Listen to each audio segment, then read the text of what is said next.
Espiritu ng pambababae, lumayas ka sa pangalan ni Jesus. Hindi. Ang espiritu ng pambababae, matatanggal sa'yo kapag ikaw ay nagkaroon ng tunay na pagsisisi. Let's talk about the fear of the Lord. Kilala niyo po si John Bevere, very anointed pastor. One time daw po, si John Bevere, meron po siyang kaibigan na pastor na nakulong. Si Pastor Jim, siya po ay nag-commit ng pagdidispalko ng pera at adultery. So, in-interview niya, sabi ni John Bevere kay Jim Baker, when did you fell out of love with Jesus Christ? Makinig kayo guys, please listen to this. Sabi po ni Jim Baker, Pastor, I have always loved Jesus, pero He is not my Lord.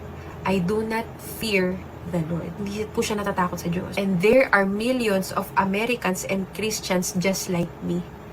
Grabe. Naintindihan niyo yun? Sabi niya, buong buhay daw na siya ay nagkakasala, mahal niya pa rin daw ang Panginoon, pero hindi siya natatakot sa Diyos. Marami pong ganong Kristiyano. They love the Lord by their mouth, but their hearts are far from Him. Sabi ni Jesus Christ, you are forgiven, but sin no more. Amen po ba? Hindi na po dapat tayo nagbababad sa maling buhay. O once a month ko na lang namang ginagawa. Hindi. Nagbababae ka once a month. Hindi ganun yun. How do you define genuine repentance? It is totally 180-degree turn. It is really totally turning away from that sin. And alam niyo po ba, ang tunay na repentance, talaga pong pandidirihan ang kasalanan. Ang tao, kapag hindi nakokonsensya at parang wala lang sa kanila, it might be na hindi po sila tunay na tumanggap kay Jesus Christ. So, alam niyo yung remorse? Yung talagang, sorry Lord, nagkasala ako, pasensya ka na. Yun po ang remorse. Yung iba po kasi hindi na po nahihiyang magkasala. Jeremiah chapter 6,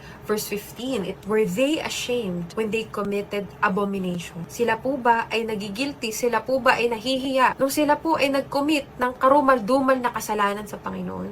No! They were not ashamed. Nor did they know how to blush. Hindi na po sila nahihiya. Mapapahamak po ang lahat ng wala na pong fear of the Lord, nang hindi na po nahihiya, nang wala na pong takot sa Diyos. I'm not judging, I'm not putting anyone on the spot. Hindi po yun ang goal ko. Ang goal ko po dito is to have a heart check. Mag-heart check po tayo.